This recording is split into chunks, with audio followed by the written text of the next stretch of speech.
ببار ای برف، ببار ای برف سنگین بر مزارم.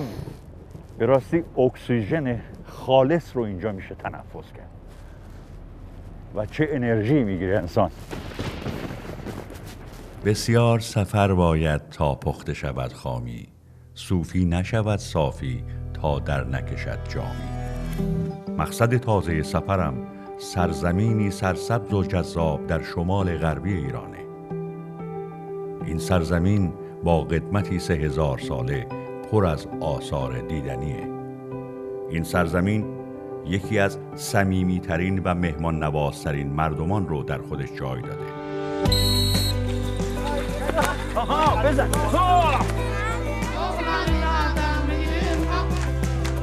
سرزمین درخشنده و دیدنی از حیث گردشگری، جایی که در اون میتونید تاریخ و طبیعت رو ببینید و هم آب درمانی کنید و به اوج تفریح برسید.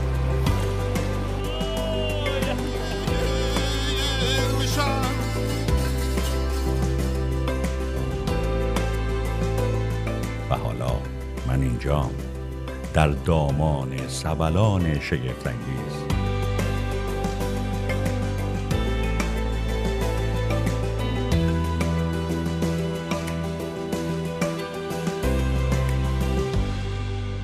اهل سفر، این مجموعه به سوی ساوالان.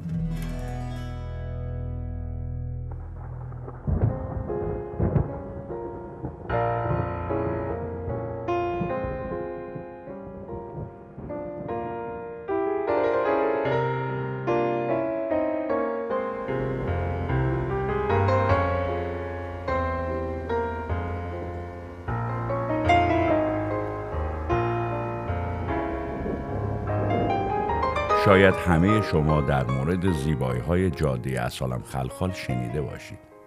برخی این جاده زیبا رو عروس جاده‌های ایران می‌نامند و البته حق دارن. زیبایی‌های جاده اصالم خلخال واقعاً بیشماره و چشم انسان از دیدن این همه زیبایی سیر نمیشه. در این میون گردنه اغوا کننده وجود داره که به اون گردنه الماس میگن. این گردنه که در جاده اصالم خلخال وجود داره از نظر طبیعی بسیار زیباست.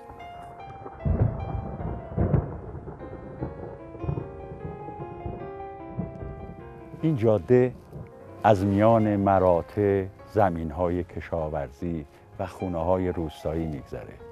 انگار زمان دقیقاً به عصر عشایر و کوچ‌نشینی برگشته.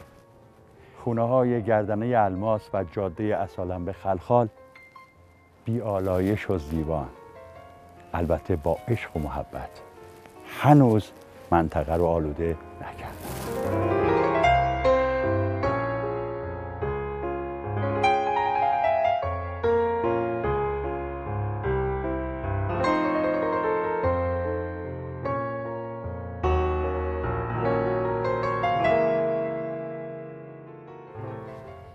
زیبایی‌هاش یه طرف، هوای مطبوع و بسیار دلانگیزش طرف دیگه.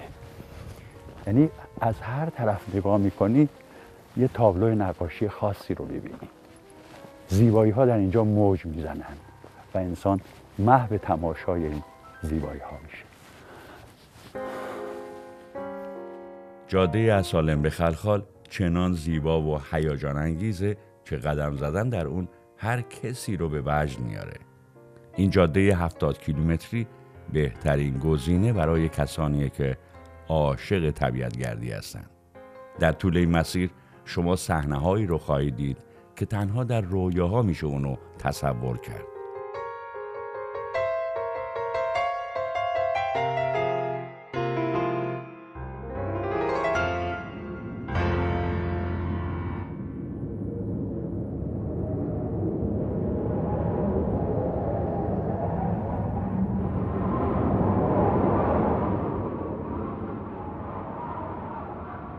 مقصد تازه‌ام شهر خلخاله.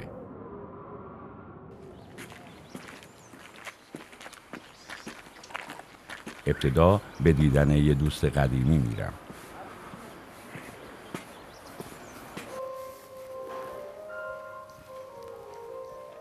درود. حالت چطوره؟ حال شما؟ مرسی خوش خوبی انا اومدین. جون؟ سلامت باشین. مرسی. بابا کجاست؟ بابا جلسه داشتن، همین پیش پای شما رفتن. چه جلسه؟ جلسه اتاق فکر. اتاق فکر. بله. عالیه. سلامت میشه آدرس رو بدی باشین. منم آره برم؟ حتما.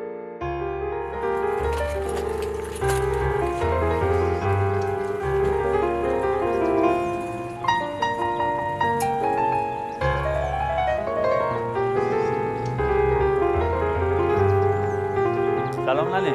علیه سلام. احوال شما؟ خوش گردشت. حالا خوش نتیجه باشی. گیری که ازش کردیم این حرفا اومدیم موفق شدیم که بریم بقیه جلسه بله. رو یه جوری درود سلام بر علیکم. شما. جمعتون حالا جمع. حال شما چطوره؟ نادر رؤوف عبدی فعال حوزه گردشگری مهاجرت معکوس داشته و با خانواده‌اش از تهران به روستای خمس در خلخال مهاجرت کرده. خیلی خوب. شما یهو در چه جلسه جوری شرکت داشته. اومدی ما رو پیدا کردی، ما در توی خدمت کوچه شما. پس کوچه. خیلی خوب خواهش شد. می‌کنم. بفرمایید خواهشم. بچه‌ها بشینید. بشینید آقای خیلی. والا من اومدم هتل دنباله. خب دیدم غایبی. گفتم این چه هتل داری که هتلش خودش نیست. آره خوبی خانم. احوال شما؟ احوال شما؟ بعد بله گفتن که اتاق فکر. بله گفتم والا امیدوارم فکر خروجی خوبی داشته باشه. بله با انگیزه که بچه‌ها دارن و ما هدفی که از این اتاق فکر داشتیم در مورد اینکه رونق رو به روستا برگردونیم، یک در واقع برگردیم به سنت‌های روستا و این رو برای گردشگرا به نمایش بذاریم. بچه‌ها بسیار علاقه‌مندن و انگیزه بالایی والا دارن. رؤوف جان دست درد نکنه. من خیلی از روستا رفتم. بزرگواری. موقعی که بومگردا می‌خواستن بومگردی رو احداث کنن مخالفت زیاد بود. بله. مثلا یه جا رفتم شبانه اومدن شیشه یه اتاقش رو شکوندن یا یه مسافر اومده ماشینش رو پنچر کردن. چرا؟ چون نپذیرفته بودن که چه سودی داره این کار. اومدن گردشگر به اون منطقه چه مزایایی داره. شما در این اتاق فکر در این رابطه هم کار میکنید یا نه؟ بله ما هم همینجا مخالفتایی رو فراوون داشتیم. البته از نظر فکری و فرهنگی باید کار بشه حتما و ضمناً خیلی آروم حرکت کنیم. طبیعتاً یک تحول یک باره تاثیرگذار نیست، ممکنه اثرات معکوس داشته باشه.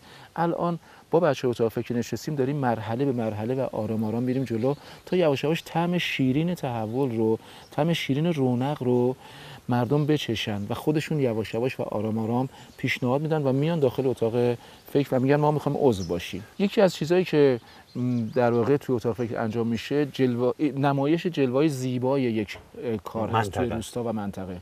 الان اگر نمیدونم مسیری که شما تشریف آوردید یا نه. بله اصلا به این زیبایی ها باید مردم کم کم عادت کنن، به این جلوه ها با رنگ های مختلف، نورهای مختلف. ببینید ما الان ورودی روستا رو بچه‌ها اومدن تیرهای چراغبر که همه جا موجود هست به شکل رنگ خاکستری، حالا خودم همچین ناامید کننده است، اینو ورشن رنگای قشنگ کردن.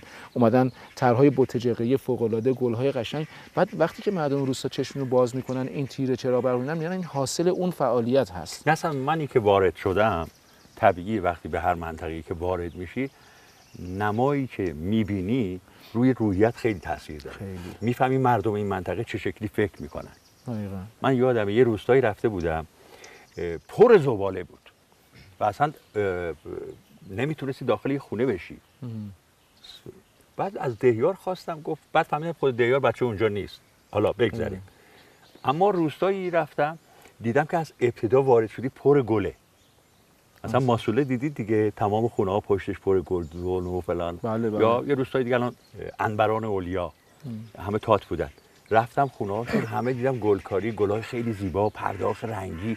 این با چشم انسان خیلی چیزها رو درک میکنه و فرهنگ هر فرد رو هم از محیطش میشه فهمید دیگه. من وقتی وارد خونه شما بشم میفهمم سلیقتون چیه. چرا؟ از تزیین اتاقتون، از آشپزیتون، از نظافت خونتون، از آرایش خونتون این انتقال میده.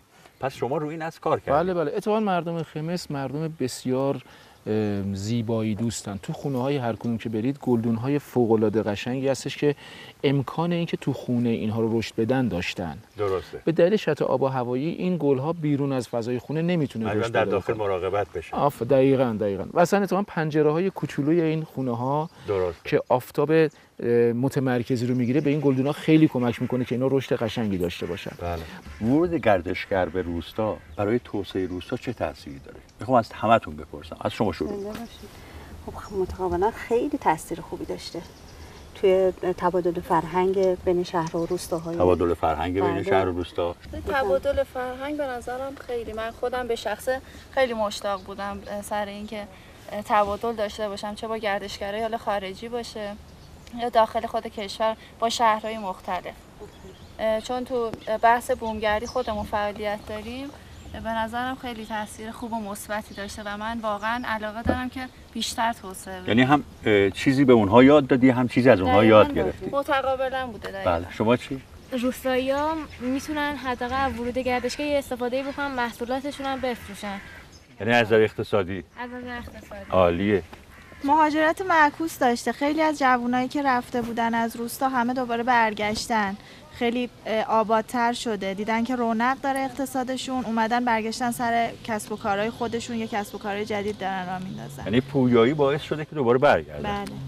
و شما؟ برای آبادانی روستا خیلی عالی شده. ساخت و سازهای جدیدی دارن راه میندازن برای استقبال از گردشگرا، ارائه محصولاتشون یا خیلی چیزای دیگه.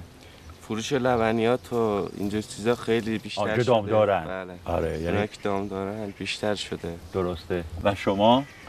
من کاسب محلم، توسعه گردشگری رونق زیادی تو بازار، تو مغازم کلا خرید و فروشی نداره واسه. عجب. بقالی داری؟ بله. پس بازارت سکه هستی که. بله شکر. روز شماست. بله. و شما قربان؟ بله، من هم که دوستان اشاره کردم، منم از جوانان بودم که برگشتم. البته کامل نه، ولی خب بیشتر وقتا اینجا. از روستا رفته بودی جای دیگه دوباره برگشت. من یه صنعتگرم، همینجا دارم کار انجام میدم، هم که خوشگل به روستا بیام. بابا دست درد نکنه. خوش باشی. زحمت چختین. ساغل. زحمت نکشید. به چه به موقع رسیدین چایی. اصلا یکی از خروجی‌های اتاق فکر بفرمایید. خوردن دیگه. خوردنیات. اینم آیه جلیلی بفرمایید. خواهش می‌کنم. شاید برای بسیاری تصمیم به مهاجرت از شهر به روستا دشوار باشه، اما رؤوف با چه انگیزه این کارو کرده؟ ببینید، اون چه که سخت داشتن عادت به استرس ها و فشارهای روانی، کاری و فشردگی توی موضوع زندگی شهریه.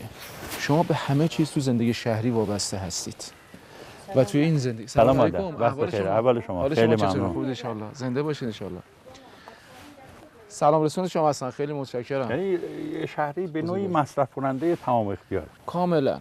ببین شما تو زندگی شهری در واقع به همه اون چی که بهتون ارائه میشه وابسته هستید. درسته. اما شما توی زندگی روستایی میتونی تعیین کنی که به چه چیزی وابسته باشی یا نباشی. هرچند روستای ما فعلا شکل شهر رو گرفته. متاسفانه بازارمون داره کم کم به سمت مصرف میره. فکر کنی انگیزه علتش چیه؟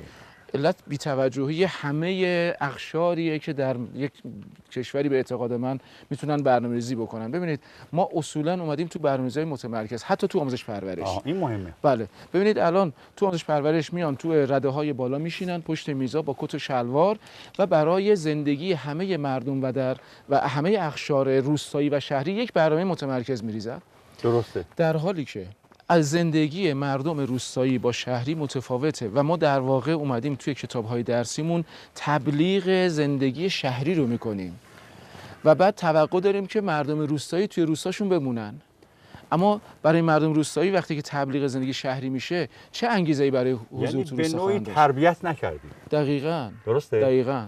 ببینید اون چی که آزاردهنده هست اینه که در واقع مجموعه فضای کشور ما این نیستش که کمک بکنه به اینکه شما توی یک روستا بمانید. خب یعنی اینکه شما برای انجام هر امریتون باید حتما به شهر مراجعه بکنید. حتی شهر نزدیکت هم کار شما رو انجام نمیده، مجبوری بری مثلا به شهر بزرگتر و اینجور قصه ها. محدودیت مثلا ببینید الان شما وقتی تو یعنی امکانات اولیه نیست. این یک از جهاتی بله واقعا نیستش، از جهاتی واقعا نیست. بله. وجود معادن چی؟ چرا اینا خیلی اذیت میکنه. آزاری که معادنی که نزدیک ما هستن. ببینید ما الان اگر شما توی شهر باشی کسی بخواد یک کارخانه ماسه‌شویی بزنه حتما بایستی چند کیلومتر از اون شهر فاصله داشته باشه. دقیقاً. اما متاسفانه در روستاها 350 متر کافی هستش که شما بتونی یک کارخانه ماسه‌شویی بزنی و تمام باغات و رودخانه و چشمه و زنبوردارا همه رو آلوده کنی. وقتی اعلام میکنی به سازمان‌های مربوطه مثل سازمان سمت و دیگران، میگه قانون اینه 350 مترش رعایت کرده، اما این غبار 350 مترش رعایت نمیکنه.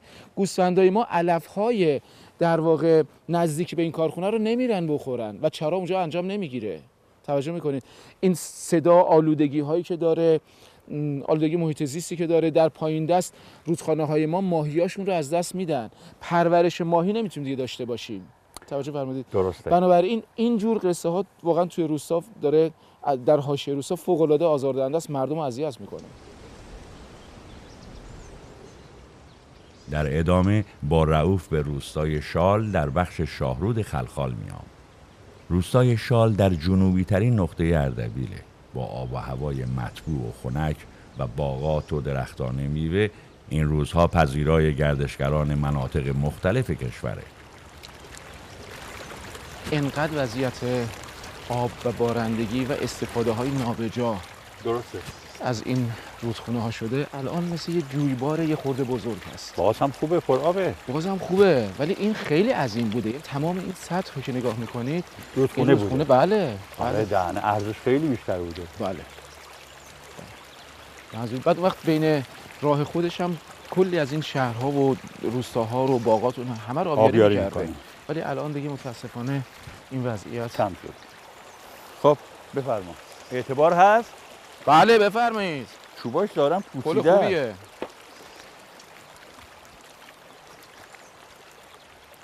قشنگ میشه بازی کرد، نکن میلرزه. شما اگه خودتو بلرزونی هم اشکالی نداره، پل محکمه، نگران نباشید. ما که رفتیم. عالیه، بریم. اول چمن بیره آخر دیگری، دستش برده چمن سوته جگری، گلای نفلین کرم تخیر مبری، لطه گفره بنی لای لای بکر. جالبه بدونید که مردم شال به زبان تاتی صحبت میکنن و به طور پراکنده از آذربایجان تا شمال خراسان زندگی میکنن. زبان تاتی به زبانهای فارسی، تالشی، مازندرانی و گیلکی نزدیکه. منده چمکو اوهو پرواز کره، بنده سرانگو تفنگی پور مکه، اوهو ملارزن اوهو ناجه چمه دلکو مرزن. سلام خانم، خسته نباشید. سلام، خسته نباشید. منم برای شما یکم چیدم. ما دیدیم چند تا از این گردو اونجا افتاده. بله چه گردوهای خوبی. اوه یواش رو سرتون نزنه. باید خیلی مواظب باشید. ببین خسته نباشی. مگه دشمن پایینی ها هستی تو؟ باید جایی رو بزنی که اینا نیستن، نه یه سمت دیگر رو بزن. آره هم درست بزن بالای سر من که سر ما رو بشکنی.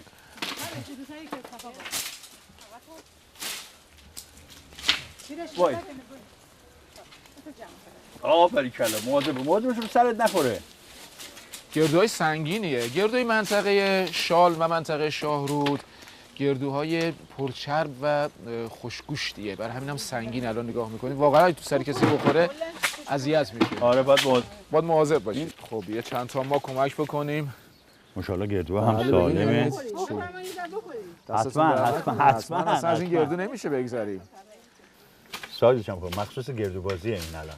خب من بلد نیستم ولی بعدا باید یاد بگیرم. با گردو؟ خب پس میام از شما یاد بگیریم. آخراشه، ولی خب به هر حال به ما رسید دیگه. بله. میگم این تو گردو بازی خیلی با ارزشه نیست؟ بزرگه دیگه. بزرگه دیگه. بهش میگیم تیله. تیله. آره. تیله یعنی اون چیزی که باید بزنی باش. ما گردو بزرگ پیدا کنیم. آها ولی من فکر کنم فقط بازی باید محلی شما. من فقط مردا بازی میکنن. نه ما بازی کردیم با گردو. تلویزیون نداشتیم، گوشی نداشتیم، کارمون همین بود. آره بازی کنم. بامونی می‌کردیم، آره. هر سنگ بازی می‌کردیم. آفرین. خب حالا با سنگ بشکنمش تا ببینم. سنگ می‌خوای چیکار؟ من با دست میشکنم. با دست چه شکلی؟ ببینیم. نمیشه دیدی؟ ولی من با دست میتونم. باید ببینید آقای خیلی شکوندن بابا ماشاءالله. اینطوری هم میشه ببین. این تو جیبم. دو تا با هم میشه. درسته یا نه؟ البته بستگی به گردو هم داره. یکی پوستش سفته، یکی نرمه، اون یکی نرمه زود میشکنه. حالا آزمایش میکنم دیگه نکن. آره اینجوریه. آره. شما هم شکوندید. دست دیدی منم بلد بودم. میخوای بازم بشکنم؟ بازم بشکن. نه بابا بلد شدی شما. خوبه. حالا ببینم مزهش چیه. من که تایید میکنم. خیلی خوشمزه است. چربیش بالاه. و اون گسی خیلی از گردوها هم نداره. خوشمزه‌تر گردون نمیتونین تو منطقه پیدا بکنید. چون محلیه نه؟ بله محلی. این چند سالشه این درخت؟ این درخت الان 20 خردی سالشه.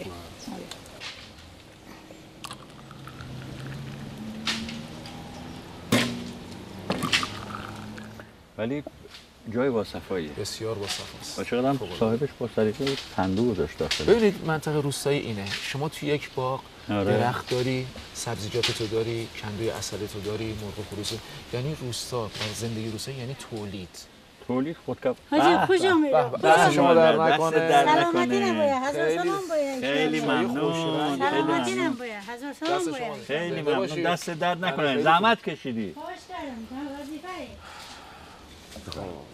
تو این هوای نیمه خنک سلام علیکم. سلام علیکم. خلاصه از بالا اومدی پایین. سلامت ایران، خوب ایران، لطف ایران کردن. خیلی ایران، قدم ایران، چشم سر. احوال خوبه. خیلی زحمت کشیدید. سلامت باشید ان شاء الله. لطف شما تموم شد گردود؟ بله نه تموم نشده بازم هست ولی خب اومدم خیلی دیدم شما رو دیدم خیلی خوشحال شدم. هدف گرفتی نزدیک بود سر ما رو بشکنی. دیگه خب گردو از بالا که میریزی آره دیگه اینم داره دیگه. بعد اول بچه‌ها کنار میمونن ما میریزیم بعد میان جمع میکنن. مزاحمت شدی؟ نه خواهش میکنم خیلی بسیار لطف کردید واقعا. مادر زحمت کشید چای آورد برام. بفرمایید. ان شاء الله من تو همون اینجا بذارم. این چایی هم خیلی تو این هوای خنک خیلی خشم میران آقا. زنده باشید. ممنون. سلامت دست شما در نکنه. مادر زحمت کشید. برای تو هم چای. دست در نکنه. قربان لطفت ممنونم. به چه سعادتی. من شما رو تو تلویزیون دیدم اینا برای قسمت تقدیر رو ببین که خوش اومدی واقعا. خیلی لطف کردی. سعادتی برای من بود. سلامت باش ان شاء الله. دست در نکنه. ممنونم. آیه خیلی تو این فضا با این لهجه با این صحبت‌ها با این درهای باز روی گشاده حال آدم خوب میشه اصلا. 100%. یعنی واقعا باید ما توی زندگی شهریمون دست شما در نکنه. اینم که اصل اسفند دیگه ولی طبیعی کاملا. رسم و سنت ما مهمان عزیزی که برای ما میاد چی میگم به تبرک و اینا براش اسفند دود میکنیم و اینا که خیلی براش ما عزیزه بزرگواره خوش اومده به کلبه ما.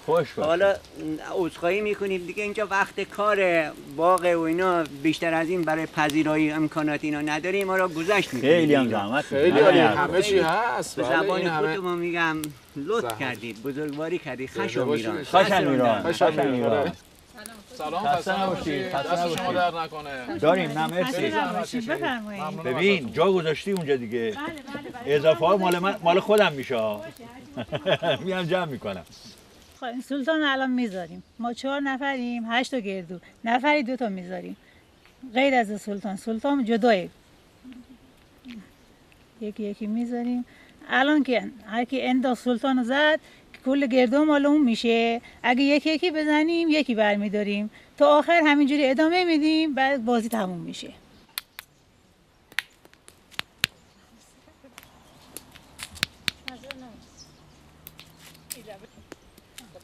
تا حالا گردوبازی آقایون رو دیده بودم اما خانوما هم یه پا گردوبازن ها.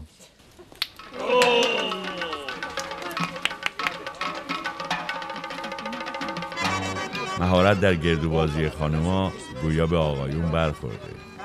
پیرمردا و جوونای خمسی هم خیلی وقت حسابی تمرین کردن تا برپایی مسابقه.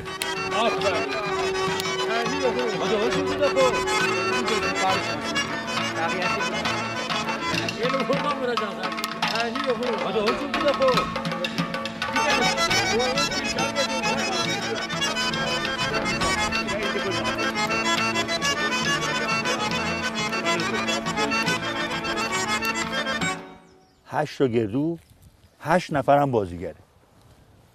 این منطقه چون درخت گردو فراوونه یکی از بازیایی که در اینجا مرسومه گردو بازیه. سن و سال هم نمیشناسه از بچه گرفته تا البته ایشون پیرمرد نیست تا کهنسال. قانونش هم اینه برای احترام به پیشکسوت‌ها اولی رو هر کی بزرگتر شروع میکنه. شما الان بین جمع بزرگترید دیگه، درسته؟ بله اینجا بله. اولین بازی رو ایشون شروع میکنه. بفرمایید. عالی بود. بزن. آره. یاد جلو نرو. نرفت. به گردو اصابت کرد، اما گردو از این خطی که قرار داره خارج نشد. وقتی خارج نشه یعنی اون زننده صاحب این گردو نخواهد.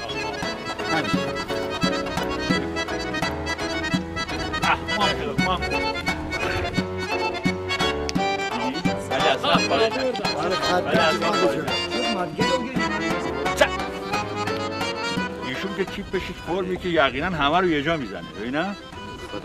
خدا بخیر. چشت کردم. بیا.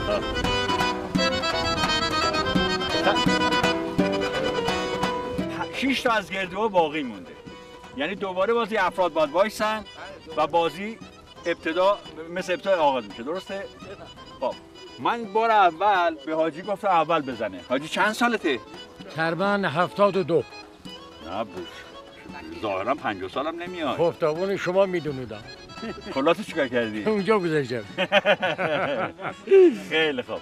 پس حاجی اول باید بزنه. حاجی بفرمایید. هر دو تا رو باید بزنید. نه دیگه یه دونه دیگه. آره دیگه. آره. تو زمین رو زیاد نزن. آره. ای بابا.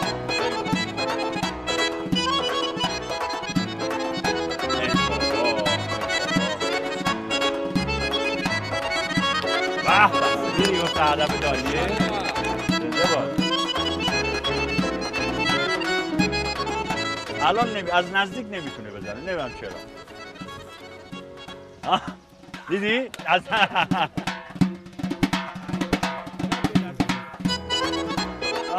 دیدی؟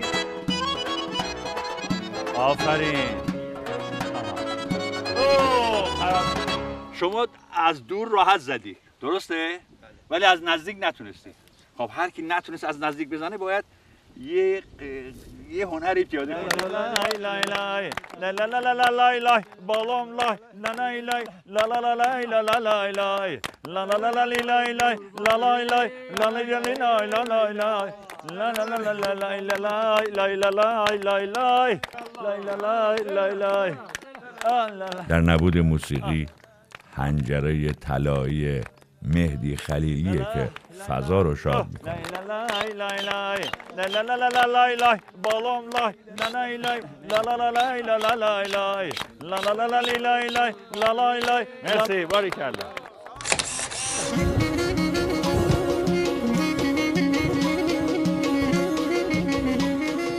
با تاریک شدن هوا بوی آش خوشمزه گیلدیک فضای روستا رو پر میکنه.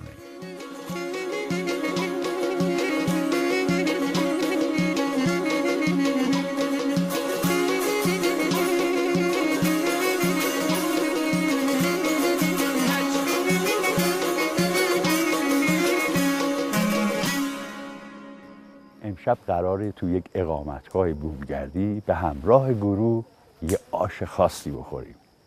آش گل نسترن که بهش میگن گیلدیک.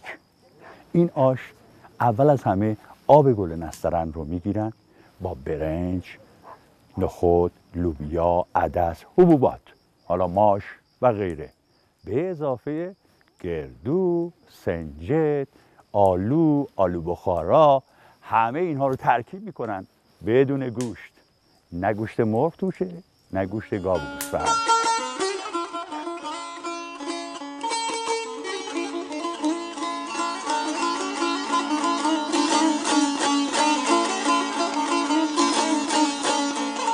این سفره محلی رو همیرا فرجی برپا کرده که از آشپزهای درجه 1 خمسه. به به، دست شما درد نکنه همیرا خانم. سلامت بشی، ممنون. زحمت افتادی. عجب اجاقی دارید شما. نه؟ بله. خیلی جالب. یادگار گذشتگانتونه، درسته؟ بله، مال پدر بزرگ و مادر بزرگمونه. مرجی قلیاسی. مرجی قلیاسی. بله. با چی درست میشه این؟ با گردو و عدس و با سیب زمینی و با آلو درست بشه، باز پیاز داغ نداره. این هم شش اندازه، مال غذای سنتی. این هم از که ظاهرا کشمیشه؟ کشمیشه، خرما هست. خرما و کشمیش و زردآلو هم. بله زردآلو هم. اینم گوش درش به کار نداره؟ نه گوش نداره اینم. آش گل نسترن. بله. اونم توش گردو داره، سنجیدم هست. حالا تسی بکن. برنج هم هست. برنج هست، ولی نه. سنجد هم هست. گردو هم هست. گردو هست، زردآلو هم داره. من یه پا آشپز شدم. خواهش می‌کنم. سلامت باشی، ممنون، مرسی. من فکر کردم شما دارید آش درست میکنید، اول فکر کردم آش دوغه، چون توی استان اردبیل هر جا که رفتم اولین چیزش آش دوغه. بله اینجا آش دوغ هم هست، ولی ما غذا اصلیمون آش گلدیگه. گلدیگه. بله. صبح روز بعد با رؤوف راهی روستای شال میشم. رؤوف حضور منو مقتنم میدونه و درد و دل رو آغاز میکنه. ببینید آقای خلیلی، الان چرا باید تعرفه مثلا برق، آب، گاز در روستا و شهر یکی باشه؟ یکیه؟ یکیه. این یه امتیازی باید قائل بشن بین کسی که توی روستا زندگی میکنه با این همه مرارت‌ها و سختی‌ها واقعا، و قیمت پول آبی که باید بده، قیمت پول برقی که باید بده، نباید با شهر یکی باشه. چه امتیازی ما برای اینا قائل شدیم که تو بری تو روستا بمونی، تشویق بشی برای موندن؟ درسته. توجه فرمودید. ببینید در طول تابستون که ما قطع مکرر برق داشتیم، خب درسته. اگر توی یک شهر پر جمعیت یک بار برق میرفت، توی روستا 3 بار میرفت. وقتی تماس میگرفتیم میگفتن که باید برق شهر تامین بشه. یعنی روستای فدای در واقع زندگی شهری میشه. بله، چرا باید این اتفاق بیفته؟ ما باید یه امتیازی برای روستایا قائل بشیم که اون مهاجرت معکوسی که میخوایم از شهر به روستا اتفاق بیفته، اون در واقع ما بهش برسیم. درسته. توجه فرمودید. ببین زیادم نباید ذهنمون رو درگیر این مسائل کنیم. بیاییم از زیبایی معماری قدیم لذت ببریم. ببین برای خودش هویت داشت. بله. فوق‌العاده بود واقعا. ببین زیر پایش از سنگ، بعد از خشت و گل و چوبایی که میذاشتن وسطش در مقابل زلزله مقاومش می‌کرد. اینا خیلی کمک می‌کرد. و دیوارا قطور، حدود شاید 80 سانت دیواره. سرمای زمستون نگه می‌داشته. درسته. گرمای تابستون هم نمی‌تونه نفوذ کنه. یه چیز مهم‌تر، به به چه بوی نونه. آره دیدی؟ بوی کاغل در کنارش نون هست. درم بازه. ببینیم چه خبره اینجا. یا الله. بله صداش هم میاد. سلام ننه. سلام. احوال شما؟ خیلی ممنون، تشکر. بفرمایید. دست درد نکنه، بوی نونت همه جا پیچیده. بفرمایید.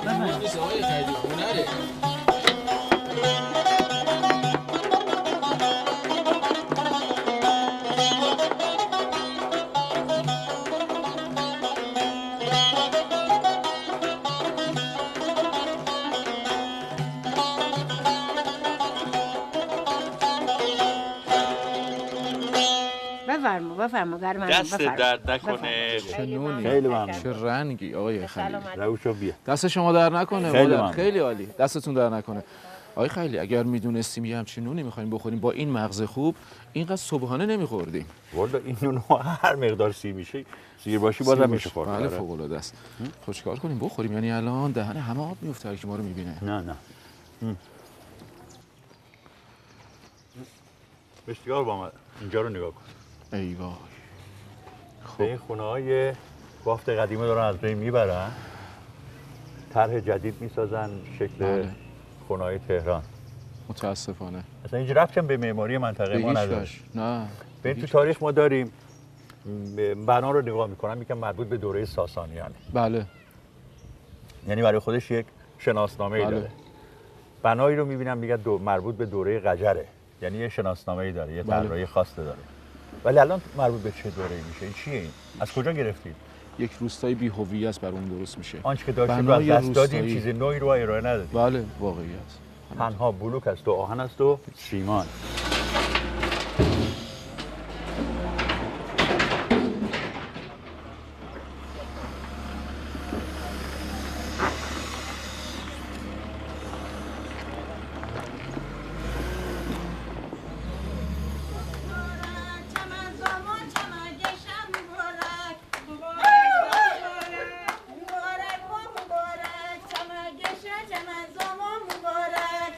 اهالی شال امروز حنابندون دارن. اونها به نیت آماده کردن و ارائه جهاز کارناوالی از شادی برپا کردند و راهی خونه عروس میشن.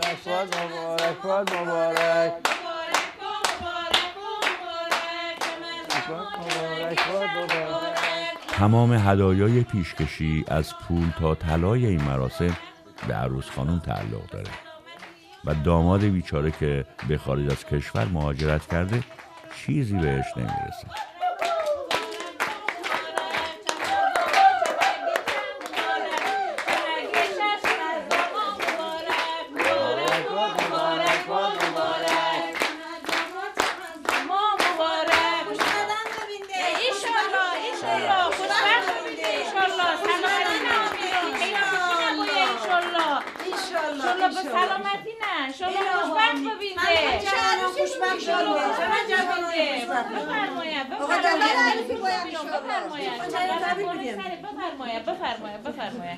اولش من خنجایان تحویل بگیرم. بفرمایید.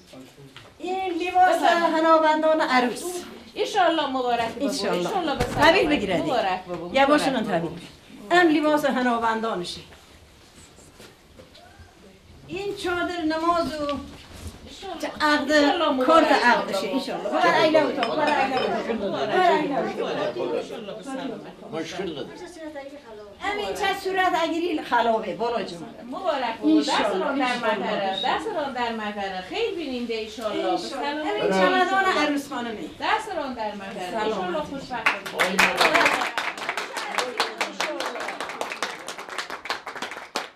خدایا بر امید است.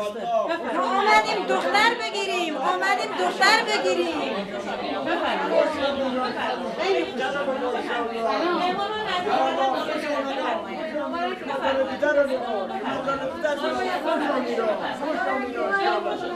سلامتی نه خوش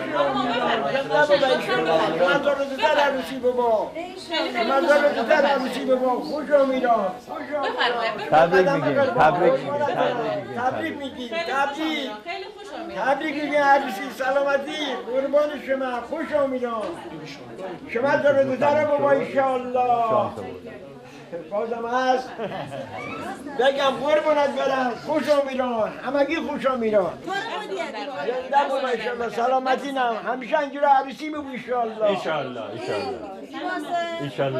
همیشه اینجور عروسی میبو انشاءالله شما داره دوتره بابا خوش آمیدان قربان شما بشم شما داره دوتره بابا انشاءالله سلامتی نم انشاءالله قربانت سلامت همگی خوش آمیدان خدا شما سلامتی بده انشاءالله عروسی رو بایم شما دست در بکنیم الله یا الله سلام علیکم سلام مبارک انشاءالله سلامتی انشاءالله مبارک انشاءالله سلامت خوش اومدید بفرمایید تشکر انشاءالله مبارک بگو قدمش خوش بگو به سلامتی خوش آمدید محبتتون کردم قربان شما سلامت بشه انشاءالله خیلی مبارکه خوشبخت ببینید انشاءالله به سلامتی دست در نکنه قربان شما ببینم دست در نکنه سلامت بشه انشاءالله خب ببخشید که دیرمون کرده ارده اومده کارگر نداریم تا نانوایان ارده آدایی که دیر درگنسه ببخشید به مبارکی انشاءالله مبارک انشاءالله سلامتی انشاءالله همگی خوش ببین انشاءالله آموزا شما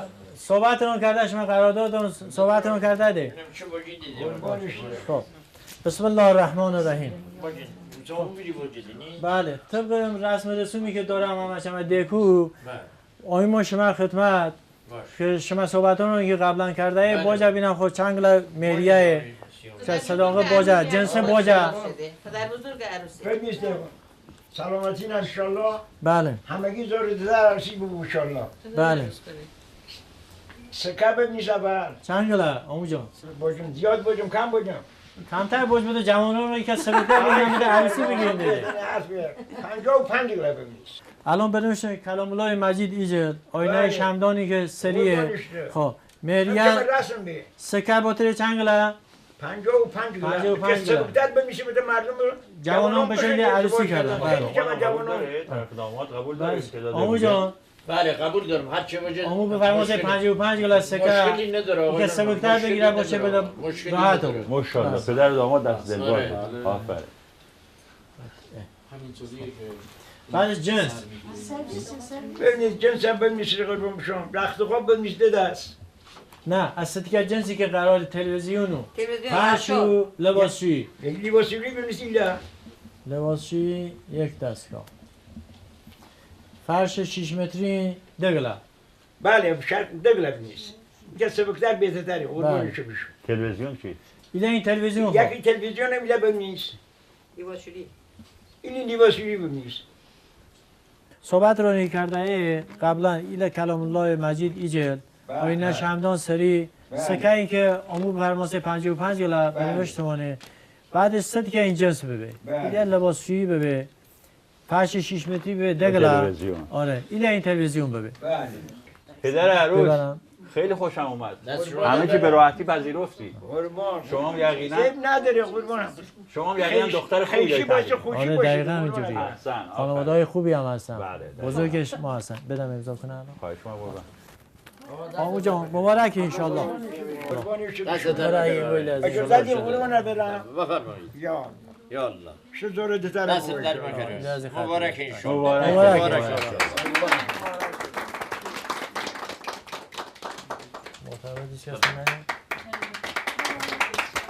پدر داماد دستت نلرزید که.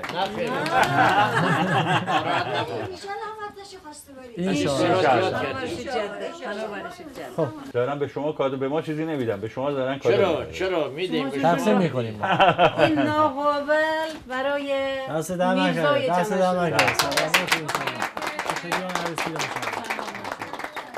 انشالله قلمش قبول. مبارک انشالله خوشبخت بودید آقا جان. دیگه آقا دست مبارک. سر راحت نشستن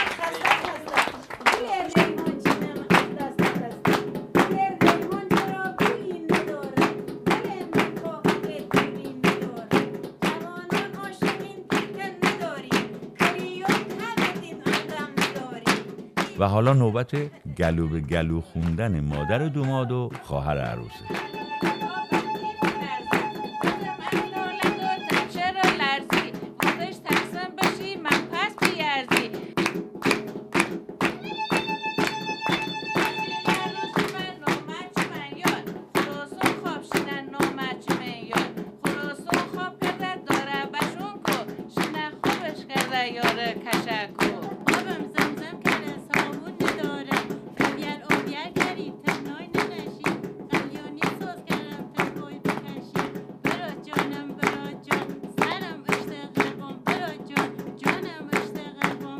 انشالله عروسی همه مجردای خواهان ازدواج که مخاطب اون هستن دلتون شاد و تنتون سلامت.